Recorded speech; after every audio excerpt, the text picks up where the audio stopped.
이 교회는 하나님이 세우신 주의 종들이 있어요. 그래서 소아시아 7교회에게 공통점이 뭐냐면 서문학 교회를 서문학 교회에게 교회와 사자들에게 편지하노니 이런 말이 나오죠. 에베소 교회 사자에게 내가 편지하노니, 두아디아 교회 사자에게 내가 편지하노니 하면서 7교회 모든 사자에게 편지를 한다.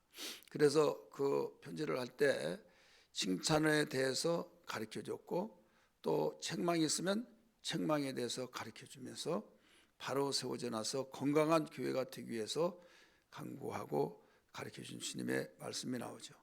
그리고 이런 내용을 단순한 사람의 소리 듣지 말고 성령이 교회에게 하신 말씀을 들어라, 이런 말씀을 요한계시록에서 잘 볼 수 있어요. 그래서 우리는 신앙생활에서 주의 종을 세워서 모두 양육이 되어지고 치리가 되어지고 인도를 받고 이단들이 침입해 들어왔을 때 그 분별해서 물어볼 때 바로 가르쳐주면, 내가 아무리 그 말이 맞다 할지라도 아니라 하면 그것이 아니라고 하면서, 근데 아니라고 하는 것이 성경적인 근거를 통해서 아니라라고 자세히 가르쳐주면서 이 가르쳐줄 때 그렇구나. 함부로 이단들이 가르쳐 주었던 말, 그들이 가르쳐 준 것이 쏙쏙 들어와서 마음에 와 닿는다 할지라도 이건 이래서 잘못되었고 이게 틀렸습니다 라고 일러줬을 때 거기서 바로 방향전을 해서 주의 종, 내가 섬기고 있는 주의 종의 말을 들을 때, 그 가르침을 받을 때 건강한 신앙으로 되어진 걸 믿기 바랍니다. 자녀를 키우면서 자녀에 대해서 각별하게 사랑을 하는 것이 부모잖아요. 그런데 그 부모가 속상한 것이 여러 가지가 있겠지만은 이 말씀과 연관시켜서 말씀을 드린다고 한다면, 그 자녀가 이 친구의 엄마 말은 잘 듣는데 내 말은 안 듣는다 이거죠. 진짜 그 엄마 말은 안 듣고 남의 그 친구의 엄마는 잘 듣고 아무개 엄마가 있는데 그게 아니래. 그러면요, 한두 번은 지내칠 수 있지만은 계속 말끝마다 그러면요, 야 너는 누구의 딸이야, 누구의 아들이야, 이런 식으로 해서 너무 속상하죠. 그러면 너 거기서 살아. 그런데 이 잘못된 아이들이 대부분 이 친구의 엄마는 그렇지 않았다. 친구의 엄마가 너무 좋고, 그래서 친구의 엄마가 부러워서 너는 좋겠다 하면서 내 부모는 왜 이래 저래, 그래서 반항심이 생기고 결국은 삐뚤어져서 비행으로 나간다 이거죠. 여러분, 세상에 아버지 같은 좋은 아저씨들이 아무리 많이 있다 할지라도 나를 먹여주고 입혀주고 길러주고 돌봐주시고 등록금 보내고 보태주고 나를 각별하게 사랑하는 것은 하나밖에 없어요. 이게 부모예요. 그렇기 때문에 똑같이 그 수많은 주의 종들이 많이 있지만은 자기가 섬기는 주의 종이 가장 사랑하고 있다는 것을 알아야 될 줄 믿기 바랍니다. 갈라디아 교회가 건강한 교회라고 그랬잖아요. 그런데 율법주의자인 그 거짓 교사들이 와서 이 미혹을 시켜 그들에게 그 말을 듣고 신앙이 삐뚤어지면서 잘못 따가면서 이 변질되어지는 가운데 우리 찬송 변찮은 주님의 사랑 불렀지 않습니까? 그래서 우리가 주님을 바로 알고 섬겼던 주님을 바로 섬기기 위해서 변치 않은 신앙이 되어야 될 줄 믿습니다. 그래서 우리가 이 내용에서 비추면 열심에는 두 가지가 있다는 걸 가르쳐 주셨어요. 하나는 이간시켜서 주님과의 관계를 끊어놓고 타락하게 하기 위해서 열심을 내게 한다. 그렇기 때문에 하나님이 주신 열심이 아니죠. 영적으로 보면 거슬러 올라가면 사탄의 역사 속에서 열심이에요. 이 내용을 우리 17절에서 가르쳐주고 있어요. 같이 한번 읽을까요? 17절, 그들이 너희에 대하여 열심내는 것은 좋은 뜻이 아니요 오직 너희를 이간시켜 너희로 그들에게 대하여 열심을 내게 하려 함이라. 그들이 거짓 교사들이 너희를 해서 그래 쫓아다니고 가르쳐주고 대단해, 정말 그 열심 정말 감동받았어. 이것이 너희에게 감동받았다고 하지만은 너희 그 열심히 어떤 열심인 줄 아느냐? 하나님을 잘 섬기고 교회를 잘 섬기고 있는데 이간을 시켜서 끊어놓고 자기들의 열심을 따라서 하게 하기 위해서 그렇게 하는 것이다, 이렇게 일러주고 있죠. 그러니까 이단에게 빠진 사람이 이 교회에서는 열심도 내지 않고, 근데 이단들이 와서 막 열심히 내니까, 열심을 가르쳐 주니까 아 이거야 하면서 거기에 푹 빠져서 날마다 전도한다고 하고 뭐 한다고 하고 막 하는데 대단하죠.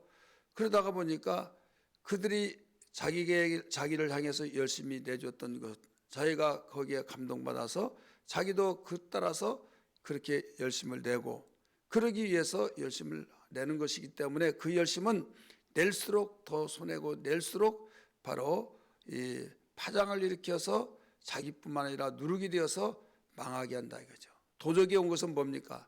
도둑질하고 죽이고 멸망시키는 것뿐이 없다라고 말씀했어요. 그런 열심은 안 내는 것이 좋지, 내면은 낼수록 비례해서 망한다. 나만 망한 것이라 내 주변의 사람은 다 망하게 된다 이거죠. 그래서 이 내용, 우리는 주변에서 이단들에 빠져서 열심 내는 사람이 많이 있어요, 없어요? 있죠. 그 열심이 어디에 나왔는고, 어느 교회에서부터 그랬는고 봤더니 갈라디아 교회에서부터 그랬다는 것을 여기서 발견할 수 있잖아요. 다시 한번 17절 봅니다. 그들이 너희에게 대하여, 그들은 누구예요? 거짓 교사. 너희는 누구예요? 갈라디아 교인들. 너희에게 대하여 열심내는 것은 좋은 뜻이 아니요, 사냥하기 위해서 열심하는 거예요. 좋은 뜻이 아니요, 오직 너희를 이간시켜 너희로 그들에게 대하여 열심을 내게 하려 함이라. 너희가 이제는 너희 주변에 있는 사람, 너희 교인들, 또 너희 속하는 사람들에게 열심을 내 가지고 너희들 이리 들고 와라. 이게 바로 다 망하게 하는 그 열심이다 이거죠. 그런데 두 번째 열심은 뭐냐면 좋은 일에 열심이 있다라고 18절에 나와요. 좋은 일에 대하여 열심으로 사모함을 받음은 내가 너희를 대하였을 때뿐만 아니라 언제든지 좋으리라. 언제든지 좋다 이거죠. 목사님은 여기에 바울 목사님은 갈라디아 교회 담임 목사였지만은 이제 선교사이기 때문에 다른 데로 가서 복음을 전하고 그랬을 때 나 있을 때뿐만 아니라 언제든지 열심을 내면 낼수록 좋다 이거예요. 이런 열심이 있어야 될 줄 믿습니다. 그래서 열심에는 두 가지가 있다고 그랬어요. 좋지 못한 열심, 그 열심은 내면 낼수록 바로 망하는 길이다. 좋은 열심, 내면 날수록 그건 아름답고 복된 역사가 일어난다. 이 열심은 언제든지 내면 좋다. 이것을 바울은 갈라디아 교인들에게 가르쳐주고 있습니다. 그러면 그 갈라디아 교회는 목회자에 대해서 어떻게 대하는 성도들이 되느냐? 갈라디아 교회가 목회자에 대해서, 바울에 대해서 어떻게 대하는 성도였느냐? 이걸 오늘 본문에서 가르쳐주고 있어요. 그러면 이걸 두 가지로 구분해 볼 수 있는데 어느 정점에서 둘로 나눠지냐면 거짓 교사가 그들에게 접근하기 이전과 그 다음에 접근해서 미혹을 받은 이후와 이 둘로 나눠집니다. 그들이 열심히, 그들의 또 모든 이 신앙의 자세가 둘로 나눠진다고 그랬어요. 어떤 정점에, 어떤 기점에서 바뀌어졌다고 그랬어요. 그들이 거짓 교사에게 배워서 영향을 받은, 미혹을 받은 그 이전과 이후가 달라졌다. 그러면 이전에는 거짓 교사가 접근하기 이전에는 바울 사도 목회자에 대해서 어떻게 나타나느냐, 이것을 다른 말로 말하면 건강한 영적 상태에 있을 때는 그 목회자를 어떻게 되느냐 이거예요. 첫째는 사도 바울이 약한 부분이 있는데, 육체가 약했는데 그것을 몸이라도 그냥 비리비리 해가지고 아주 불어버려 나르고 덕이 안 돼 막 해가지고 불평원망하고 그럴 만도 안 돼 그러지 않았어요. 너무 가슴 아프고 너무 짠하고 그러면서 바울은 이렇게 말했어요. 너희가 나에 대해서 시험한 것이 내 육체가 약했을 때 너희의 신앙을 시험했던 것이다. 바울이 시험을 일부러 하느라고 약한 것이 아니라 너희 자신이 너희 신앙에 대해서 시험할 수는 계기였다. 이것을 일러주고 있죠. 우리 성경 한번 볼까요? 13절 말씀 보세요. 13절 내가 처음에 육체의 약함으로 말미암아 너희에게 복음을 전하는 것을 너희가 아는 바라. 너희를 시험하는 것이 내 육체에 있으되 이렇게 나오죠. 너희를 시험하는 것이 내 육체에 있으되. 그러니까 바울이 약하디 약한 그 육체를 가지고 복음을 전하고 여러분 건강해야만 합니다. 그러면 당신이나 건강하라고 이런 식으로 받아칠 수도 있잖아요. 그러니까 얼마든지 그 신앙생활 속에서 이 불평과 원망과 거부 반응과 당신이나 건강하고 말하라고 이렇게 말할 수도 있다 이거죠. 그런데 건강한 신앙이 되다가 보니까 누구에게 미혹받지 않고 바울의 그 약한 몸을 가지고도 복음을 전했을 때 받아들였을 때 은혜 받고 건강한 신앙이 되니까 그 약한 부분을 약하다고 하지 아니하고 여기서 업신여기지 않았다 이거죠. 한번 따라합시다. 목회자를 업신여기지 않았다. 또 버리지도 않았어요. 대부분 약하디 약하면 무시해버리고 아유 나는 그 보기도 싫어. 너무 약해가지고 막 또 한 가지라도 잘난 것이 있고 멋있는 것이 있고 뭐라도 그런데 보는 것마다 다 정말로 이 어떤 그렇기 때문에 그 모든 사람들이 자기들끼리 수군거리고 그럴 만도 하는데도 불구하고 그러지 않았다. 그래서 바울은 거기에서 참 고마움을 느낀 거죠. 한번 따라서 합시다. 업신여기지도 아니하고 버리지도 아니하고 그 다음에 하나님의 천사와 그리스도와 같이 영접했다. 이게 여기 14절에 나옵니다. 14절 한번 볼까요? 시작.